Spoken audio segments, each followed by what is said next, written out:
This video is meant for you to do something while you listen. Walk, paint, stare at the ceiling, let your hands move while your mind slows down. Because this isn't just a video, it's a mirror, a quiet invitation to reflect on your identity, to ask yourself who you truly are when no one is watching. Forget your name, forget your story, forget the version of you the world expects. Just listen. And somewhere in the silence, you might hear the truth whisper back. You were never really yourself. There is a question you've been avoiding your entire life, not because you don't know how to ask it, but because somewhere deep inside, you already know the answer, and it terrifies you. Who are you when no one is looking?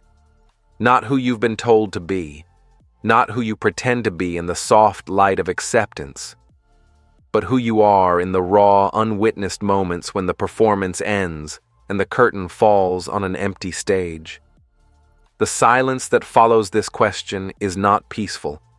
It's the silence of a void. Because when you strip away the costumes, the scripts, the applause, what remains? Perhaps nothing.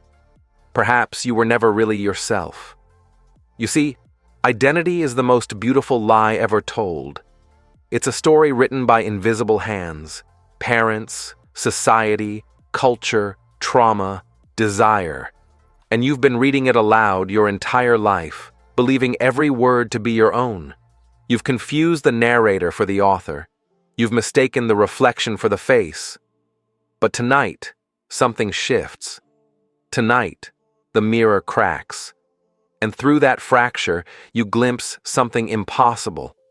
The absence of the self you thought was solid, the self you defended, polished, presented to the world like a precious artifact. It flickers. It wavers. It reveals itself as nothing more than smoke and performance art. This is not a comfortable realization.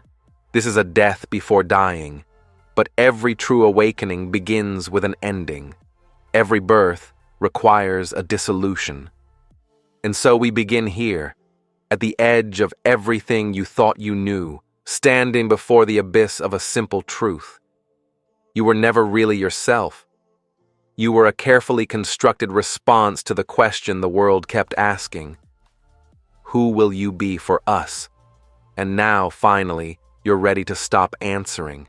You see something stranger, a shape that moves when you move, a face that mimics your expressions. And in that moment, without words, without understanding, you make a decision that will haunt you forever. That must be me. But it isn't you. It's the beginning of the illusion. The psychologist Jacques Lacan called this the mirror stage, the moment when the infant recognizes its reflection and mistakes it for identity. But the tragedy isn't in the recognition. It's in the belief that follows. The child looks at the reflection and thinks, "This is what I am." And from that moment forward, identity becomes a game of mirrors, reflections, and external validations. You are not born with a self. You are taught one. Every quality you believe defines you was handed to you by someone else. Your name, a gift from your parents.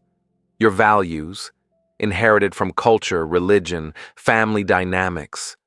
Your fears, your desires, your sense of right and wrong, all carefully installed by the world around you. Even your personality, that precious thing you defend so fiercely, is mostly a survival mechanism. You learned early which behaviors earned love, which brought punishment. You learned to amplify certain traits and suppress others. You became funny because humor deflected conflict. You became quiet because silence kept you safe. You became ambitious because achievement earned approval.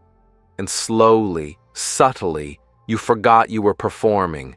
The mask fused with the skin. The character became the actor. Nietzsche understood this. He wrote about the human tendency to create values and then submit to them, forgetting that we were the creators.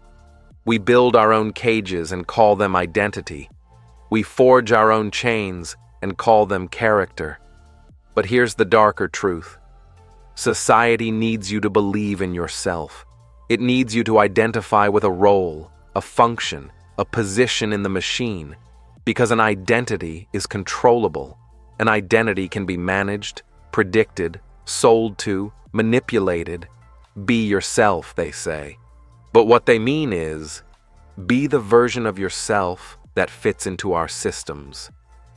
Be yourself, but not too different. Be unique, but in acceptable ways. Express yourself, but don't threaten the order. Love yourself, but keep buying things to fix what's wrong with you. The self is a product, and you are both the factory and the consumer. You spend your whole life building this edifice of identity, this cathedral of me, carefully selecting each brick, achievements, relationships, beliefs, memories. You point to this structure and say, "This is me, this is real." But look closer. Every brick was made by someone else. Every design came from a blueprint you didn't draw. You're living in a house built by ghosts, claiming it as your own architecture. And the most heartbreaking part? You genuinely believe it's yours. You believe in the story of yourself so completely that you'll defend it against all evidence. You'll distort reality to protect the narrative. You'll cling to suffering if releasing it means rewriting who you think you are. Because without that story, without that self, what are you? You exist only when you're being watched, not physically. Your heart beats in solitude. Your body breathes in silence. But psychologically, existentially, you require an audience. You need witnesses to confirm the performance. Without them, you dissolve. Think about the last time you achieved something and told no one. How long before the achievement felt incomplete? We don't just want recognition. We need it. Because the self is fundamentally relational. It only exists in the space between you and others. Every like, every comment, every share is evidence that you exist. Without that feedback, the self begins to flicker like a dying bulb. You don't know how to exist without an audience. You are so accustomed to performing that authenticity feels like nakedness, like death. And maybe it is. Maybe dropping the performance means dropping the self. Reflect, breathe. Let the illusion dissolve. You were never really yourself. And that was always the point. If this journey resonated with you, subscribe to Lucid Philosophy, leave a like, and share your reflections or thoughts in the comments. I'll read every single one of them. Until next time, stay awake, stay aware, and stay human.